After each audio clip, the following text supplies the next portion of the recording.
Monsieur le Président, Madame la députée, Mesdames, Messieurs, je tiens tout d'abord à vous faire part des regrets de Dominique Lemenaire, président du Conseil départemental de la Sarthe, qui ne peut être présent parmi nous pour l'ouverture de votre congrès. Il est retenu par d'autres obligations. Vous devrez vous contenter d'un vice-président. En intervenant aujourd'hui devant vous, j'ai conscience de l'importance de l'héritage que vous portez et dont vous continuez à être inlassablement les dépositaires.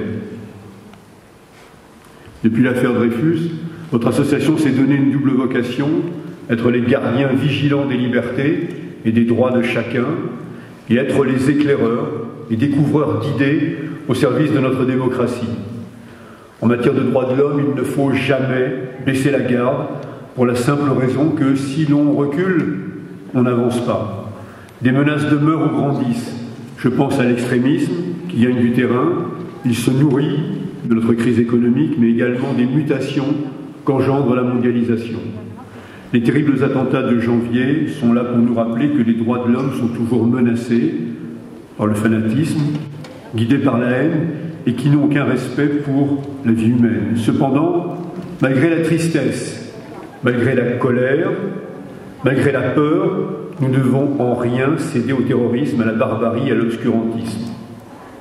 Des hommes et des femmes ont sacrifié leur vie pour que nous ayons la chance de vivre dans une démocratie.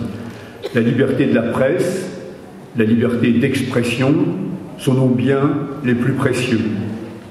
Plus que jamais, il nous appartient de les faire vivre pour que les victimes des ignobles et lâches fusillades ne soient pas mortes en vain. Ces événements tragiques ont aussi témoigné de la capacité de résistance de notre pays. Je pense à ces millions de Françaises, de Français, qui ont manifesté pour défendre les valeurs de la démocratie. Je pense évidemment à l'héroïsme de Lassana Bathily, que vous recevez demain, et qui a sauvé la vie de plusieurs otages au péril de sa propre vie. Dans un tout autre registre, je voudrais profiter de l'ouverture de ce congrès, ici, en Sarthe, pour évoquer la figure d'un Sartois, Paul Détournel de Constant, dont les valeurs rejoignent en bien des points celles de votre association. Originaire de la Flèche, il reste une figure malheureusement trop méconnue dans notre histoire. Diplomate, parlementaire de la Sarthe, il est pourtant le 3e Français à avoir reçu le prix Nobel de la paix en 1909. Profondément pacifiste, il s'est investi avant 1914 pour le rapprochement franco-allemand et pour éviter la guerre, ce qui lui a valu des accusations, naturellement, de défaitisme. Paul Détournel de Constant a surtout été un esprit visionnaire en avance sur son temps. Il s'est ainsi opposé aux politiques coloniales, a initié l'arbitrage international entre les nations et a avancé l'idée d'une fédération européenne à l'aube du XXe siècle.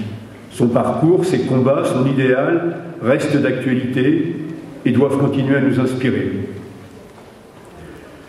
Les droits de l'homme ne sont pas un acquis historique, ils sont une exigence permanente qui doit nous conduire à nous engager, nous aussi élus, contre l'intolérance et l'exclusion. Au sein du Conseil départemental, nous apportons à notre niveau notre pierre à l'édifice. Dans la période troublée qu'affronte notre pays, nos concitoyens doivent pouvoir compter sur notre entière mobilisation. Fonctionnaires, élus, nous avons une responsabilité particulière qu'il nous faut pleinement assumer, celle de défendre les valeurs de liberté, d'égalité, de fraternité, qui sont au cœur de l'engagement du service public. Que cela soit dans le domaine de la protection de l'enfance, de l'insertion professionnelle, du soutien aux personnes âgées ou handicapées, nous agissons, nous tentons d'agir pour que la solidarité soit une réalité quotidienne. Notre priorité est plus que jamais de placer l'humain au cœur des politiques publiques. Je vous souhaite un très bon congrès et surtout que vos travaux soient fructueux pour faire avancer les valeurs de la démocratie et les droits de l'homme.